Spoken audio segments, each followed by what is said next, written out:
If you're a stressed out small business owner that feels like there is never enough time in the day, this episode is for you. Unlike other resources, we all only have the same 24 hours to play with each and every day. And it can feel like there is no way we can get more time, or is there? Today, I want to show you a simple strategy that can help you free up to 3 hours each day that can then be reallocated to things that are actually going to move the needle forward. This strategy has helped many of my clients refocus on the things that truly matter most to them. And I'll put this strategy into a simple Google Doc, created a 5-minute video that guides you through implementing this strategy. If you want a copy, just reach out and let me know, and it's all yours. Hello there, and welcome back to the From Zero to Marketing Hero podcast. My name's Paul Heron. I'm a life coach and entrepreneur. And over the last 5 years, I've been setting up a successful one-on-one coaching business. During this time, I've worked with many clients to help them build habits that get them improving each and every day. Together, we've set up simple, dependable routines that help boost their success and fulfillment at both work and at home. This podcast is my latest effort at using this myself, pushing myself out of my comfort zone.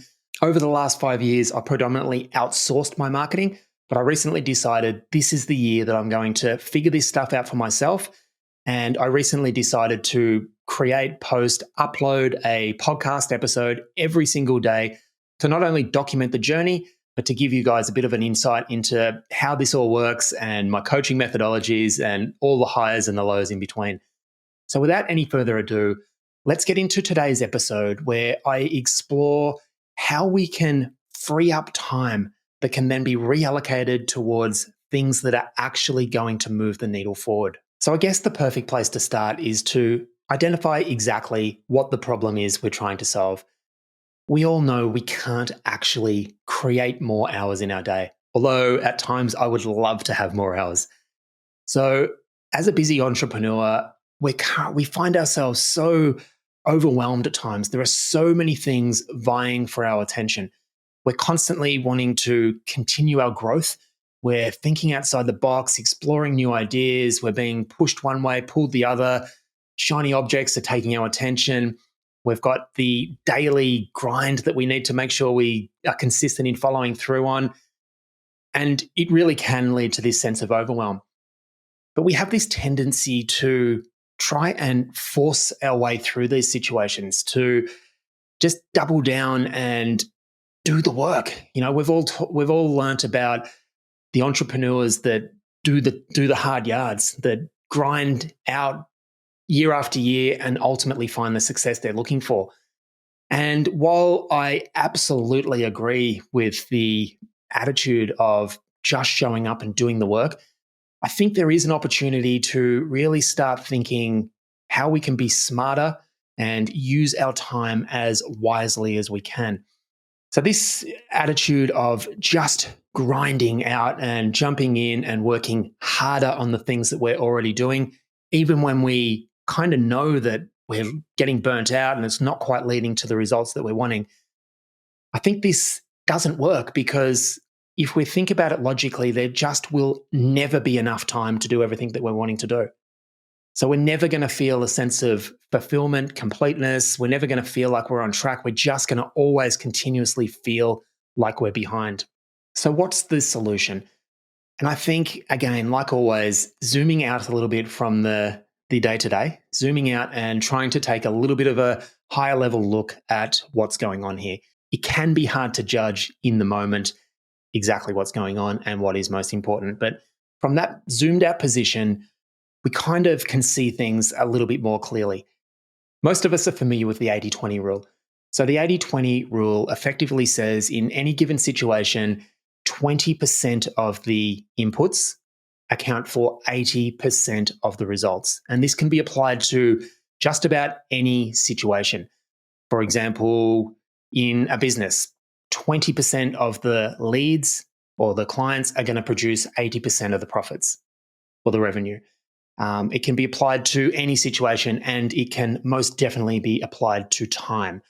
So when we look at it through the lens of time, 20% of the time that we put into our business, into our lives, is going to produce 80% on average of the results that we're looking for. Now, just knowing this is awesome, is huge. Now, that's not to say that the 80% of time we're spending, of effort we're putting in, is completely pointless and we should cut that altogether. I don't think that's the case at all, because very often we don't know. It's hard to identify specifically what is going to move the needle forward. We have to be trying various different things. But what if we looked at the inverse? So if 20% is producing 80% of the results, imagine what the bottom 20% is producing. The bottom 20% is probably producing nothing at all. And I think this is huge, because what that allows us to do is, if we can identify the bottom 20%, let's just cut it all together. It's not contributing to anything that we're trying to achieve. And I think just with this in mind and looking at it with this mindset, thinking about ways we can start to identify the things that aren't serving us and how we can recapture that time, that then allows us to be able to reallocate that time to something much more meaningful and something that we genuinely think might be the next thing to move the needle forwards. And this is huge. So how do we go about doing this? And if you're anything like me, if I try to think back historically, even yesterday, last week, it's really difficult for me to be able to accurately understand where I've allocated my time or how I've used my time. So I think the first place to start, or the best place to start, is by doing a time audit. And this can be huge. This idea of really starting to think scientifically, trying to collate some data that we can actually look at factually, can really help us identify what's going on and where we can make some of these changes. So the simple strategy, and this is not something we want to overthink. If this is something that we have not done at all in the past, just thinking about this, just bringing it to the surface might be enough to be able to start identifying some things that we can cut. But the simple strategy is figuring out a way to record how we're using our time. We want to review the facts, and we want to try and cut the 20% that's not contributing. And we want to try and do this regularly and build a habit around building this way of looking at things into who we are, because this doesn't just get applied to time. This can get applied to our finances, our energy. There are so many resources that we use, and this exact same way of thinking can be applied to any of them. So if we were to try and pad this out and look at a bit more detailed process, what might that look like?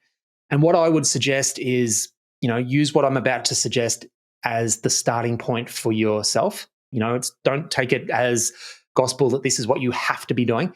This is just a guide to get you thinking. I think it's really important for us to be able to do this over a specific period of time.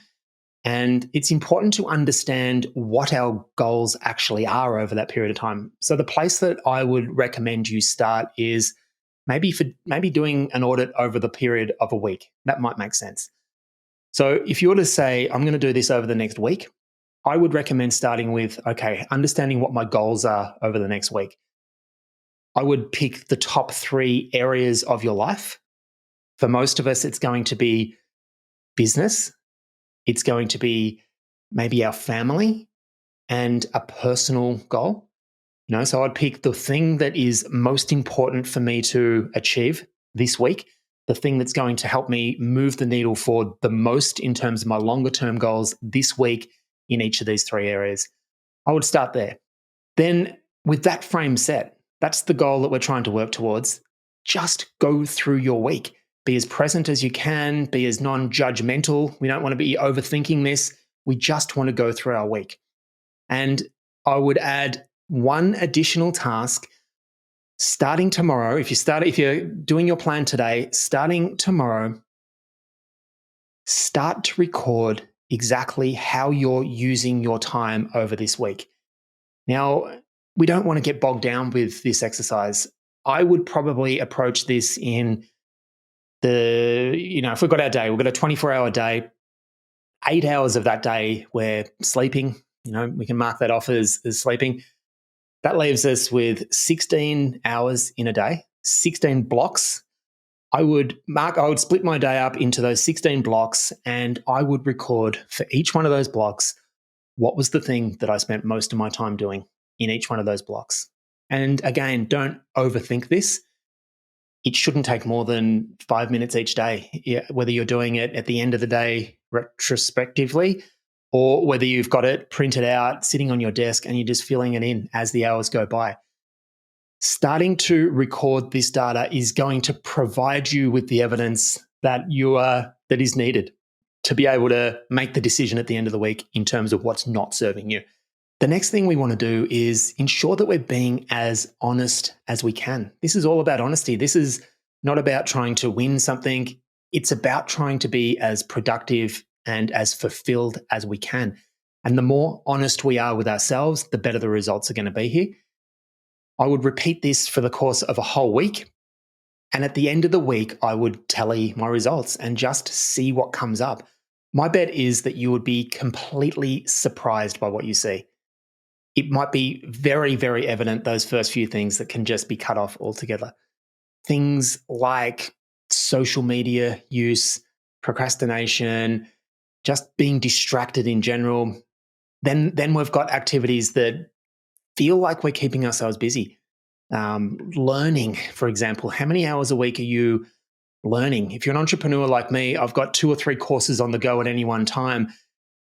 If I'm really honest with myself, they potentially are a distraction from what I actually should be doing, the things that are going to improve cash flow, the things that are going to actually move the needle towards my longer term goals. It's just really interesting having data in front of you that you can actually see. We often don't have this at all. As I said earlier in this chat, if I even try to think back to yesterday, it's really difficult for me to really understand how my time was used. And I've been through this exercise a few times, and it's a powerful exercise that can really help us highlight the things that we can cut. And if we can cut that bottom 20%, the reason why this works, if we can cut that bottom 20%, we're getting back 3 hours every single day. 3 hours that can then be allocated to other things that are much more meaningful to us. And this is huge. 3 hours a day. 3 hours over 16 hours that we've got available to us while we're awake, roughly. An extra 3 hours. So by going through this process, it does give you that ability to be able to create more time, which is huge. And this recapture exercise is more than just a one-off. As I said, it's a habit that we want to build into all the resources that we have available to us.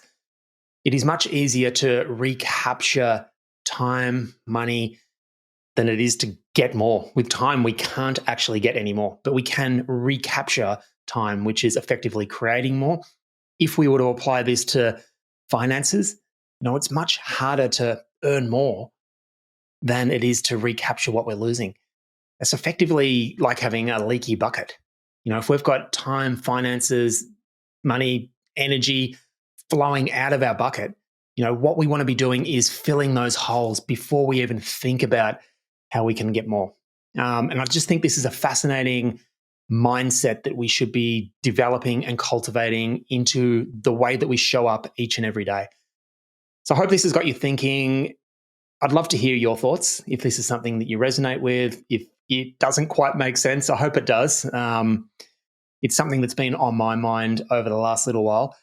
Please reach out and let me know. The best place to reach me or to find me is to head over to my website, paulheronlifecoaching.com. There's a few different ways you can find me there. But yeah, let me know. As I said, I've got this all in a Google Doc. I've got a short video that goes through the specifics of how to use this and how I've used it in my life. And I think it's a powerful resource. If it sounds interesting, just let me know where to send it and it's all yours. Absolutely no strings attached. Finally, if you're enjoying the show, please consider hitting subscribe. It really does help share the show with a wider audience, which is awesome. And until tomorrow, have a fantastic day. Bye for now.